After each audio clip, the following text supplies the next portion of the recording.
Shalom alihim bisem Yesua Hamasiah. Assalamualaikum warahmatullahi Isa Al-Masih. Salam sejahtera di dalam nama Tuhan Yesus Kristus. Bersama saya Pendeta Henry Tandianta STH.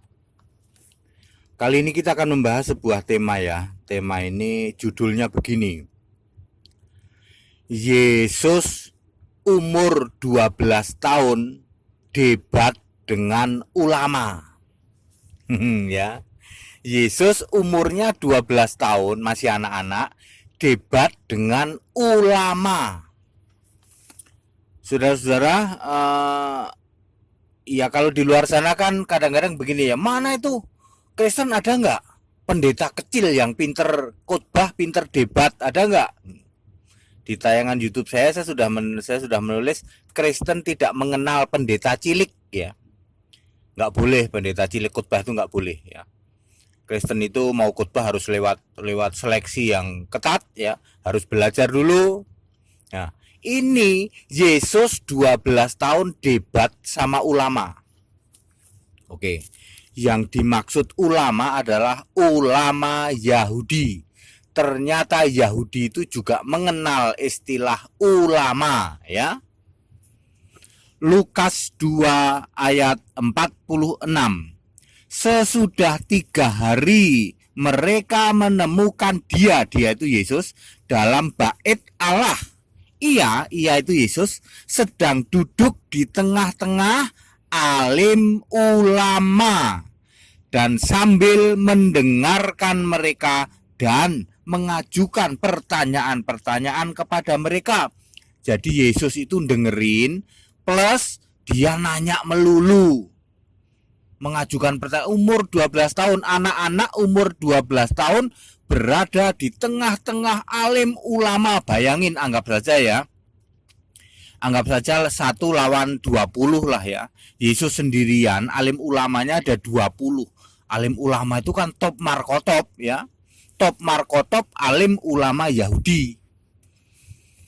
Yesus dengerin terus nanya melulu. Ya, terus ayat selanjutnya ayat 47, dan semua orang yang mendengar dia sangat heran akan kecerdasannya. Jadi Yesus itu cerdas banget. Umur 12 tahun alim ulama terheran-heran akan kecerdasannya ya. Nanti kita lihat ya, nanti kita bahas lebih lanjut. Ayat 51. Lalu ia pulang bersama-sama dengan mereka ke Nazaret, dan ia tetap hidup dalam asuhan mereka, dan ibunya menyimpan semua perkara ini di dalam hatinya. Ayat 52.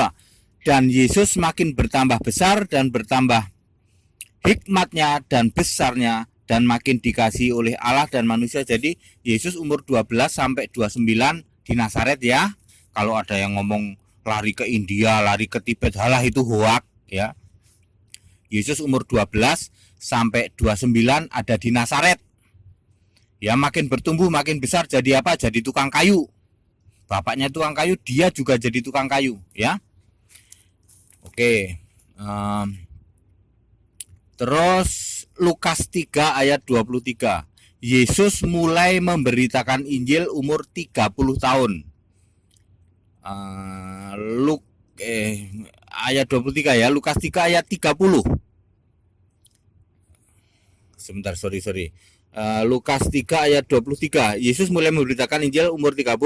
Lalu pada hari Sabat Yesus mulai ke rumah ibadat untuk membaca dari Alkitab. Jadi Alkitab itu sudah ada, kata-kata Alkitab waktu itu ya. Alkitab itu sudah ada. Zaman Yesus debat itu baca Alkitab ya. Jadi yang didebat apa? Alkitab. Alkitab itu apa saja? Lukas 24 ayat 44-45. Yang disebut Alkitab itu kitab nabi-nabi yang jumlahnya 30, Taurat Musa yang jumlahnya 5, dan Mazmur Daud yang jumlahnya 4 ya. Jadi totalnya 39. Taurat Musa itu Kejadian, Keluaran, Imamat, Bilangan, Ulangan. Mazmur Daud itu Mazmur itu sendiri, Kidung Agung, Pengkhotbah, dan Amsal. Jadi 39 kitab itulah yang dijadikan topik debat Yesus anak-anak umur 12 umur 12 tahun lawan ulama-ulama Yahudi. Nah, mari kita lihat mengapa Yesus debat sama ulama ya. Terus emang boleh debat?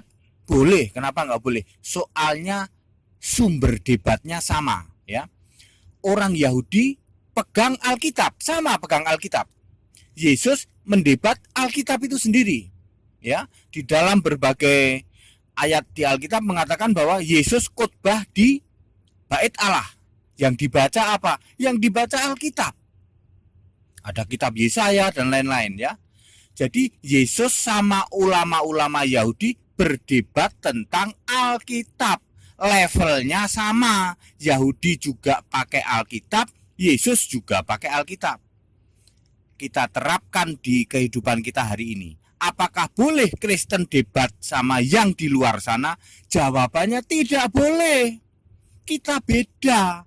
Kitabnya beda, levelnya beda, Allahnya beda, nabinya beda, ajarannya beda. Kita nggak boleh debat sama yang di luar sana. Kita beda. Yang di luar sana kan bukan Alkitab. Beda level, beda Allah, ya kan? Nggak bisa. Nah, kalau sama Yahudi mau debat boleh. Di Indonesia ada orang Yahudi nggak? Kalau ada boleh orang Kristen debat sama Yahudi. Kenapa? Karena sama, levelnya sama, sama-sama Alkitab. Mereka pegang Alkitab yang disebut Perjanjian Lama, Kristen pegang Perjanjian Lama dan Perjanjian Baru. Persis Perjanjian Lamanya Yahudi ya persis dengan Perjanjian Lamanya Kristen. Persis 100% persis. Mungkin hanya namanya aja pakai bahasa Ibrani di sana ya, tetapi isinya sama persis. Dia tidak mengakui Perjanjian Baru. Bedanya cuma di situ doang. Jadi kalau Yesus memberi contoh, Yesus debat sama ulama Yahudi betul karena satu level. Levelnya sama. Yang didebat Alkitab juga. Kalau hari ini Kristen debat dengan di luar sana, memang jangan. Sebab beda. Yang di luar sana bukan Alkitab. Gimana mau didebat? Wong beda. Levelnya beda. Alkitabnya beda, di sana bukan Alkitab. Allahnya beda, nabinya beda, ajarannya beda, surganya beda. Cara masuk surga beda, apanya yang mau didebat? Ya, Yesus memberi contoh debat. Anak kecil aja sudah debat ya. Tetapi kita per hari ini di luar sini di Indonesia, di kita ya, di kita ini tidak usah debat dengan yang di luar sana. Tidak sama, apanya yang mau didebat, wong beda. Kalau Yesus debat sama ulama Yahudi betul, karena sama-sama Alkitab yang didebat. Wah, jelas banget ini Pak Pendeta. Berarti nggak perlu Pak debat sama di luar, nggak perlu. Nyatakan saja kebenaran menurut Alkitab. Nanti di luar sana akan dengan sendirinya terkuak, dengan sendirinya terbuka. Oh, ternyata yang benar Alkitab begini ya. Berarti yang di luar sana bagaimana? Ya nanti kan akan ketahuan dengan sendirinya. Lawang beda mau apa? Beda kok mau didebat? Ya nggak bisa. Debat itu kalau sama ya. Saya sering mengistilahkan kalau mobil selevel ya toh, kijang ya didebat sama kijang gitu. Atau yang selevelnya kijang. Ya. Kijang itu apa sih? Kijang mobil ya. Ya mobil kijang ya. Mobil kijang didebat sama yang selevel kijang. Ya jangan didebat sama yang tidak selevel. Ya toh, dicari kelebihan dan kekurangannya lah. Ini Yesus debat sama ulama Yahudi, levelnya sama, sama-sama Alkitab. Contoh debat yang boleh itu apa? Alkitab bahasa Indonesia didebat dengan Alkitab bahasa Arab tuh boleh itu, sama-sama Alkitab. Ya, mengapa di Alkitab bahasa Arab ada kata Allah? Kenapa di Alkitab bahasa Indonesia memakai kata Allah? Boleh didebat, sama-sama Alkitab. Alkitab Indonesia debat sama Alkitab Ibrani, orang Ibrani sana boleh. Mengapa di Ibrani ditulis YHWH, di Indonesia kok ditulis Allah, kok ditulis Tuhan, huruf besar semua? Boleh didebat, sama-sama Alkitab, levelnya sama. Wah, tepuk jidat Pak. Ya begitu ya. Ya jangan ya. Kita kan yang pengalaman kita nih, kita lagi tidur dipanggil-panggil, Anda tahu nggak? Kita lagi tidur, Pak Pendeta mana ya? Debat yuk katanya.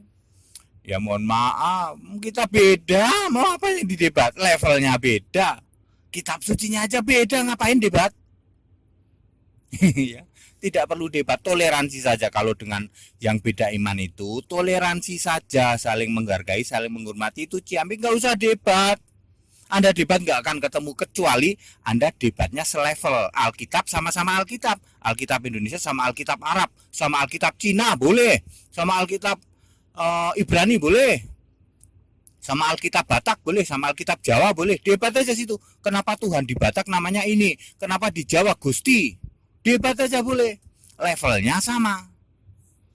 Yesus memberi contoh, umur 12 tahun dia sudah debat. Itu sebabnya termasuk gereja kami juga menetapkan 12 tahun itu dianggap layak untuk dibaptis. Ya, orang yang usia 12 tahun boleh dibaptis. Dianggap sudah oke lah ya, karena Yesus memberi teladan 12 tahun sudah bisa debat itu tadi ya. Jangan cari kata debat di Alkitab, nggak ada ya. Jadi saudara, jelas ya saudara, dengan ini clear, padat, singkat dan clear. Yesus debat dengan ulama, dikelilingi ulama. Mungkin 20, mungkin di atas 10, 20 gitu. Tapi Yesus dengan diakui oleh ulama itu pintar, cerdas, luar biasa. Tapi ingat ya, levelnya sama-sama Alkitab. Zaman Yesus sudah ada Alkitab. Debat itu fokusnya selevel, sama-sama Alkitab. Tidak boleh debat dengan yang tidak selevel. Baik, penjelasan ini padat, singkat dan clear. Kepada saudara-saudaraku di luar sana yang mempunyai keimanan lain, mungkin Anda mengatakan kita harus debat, silahkan Anda imani. Tetapi kekristenan mengatakan kita tidak usah debat dengan yang beda keyakinan. Lebih baik toleransi, saling menghargai, saling menghormati.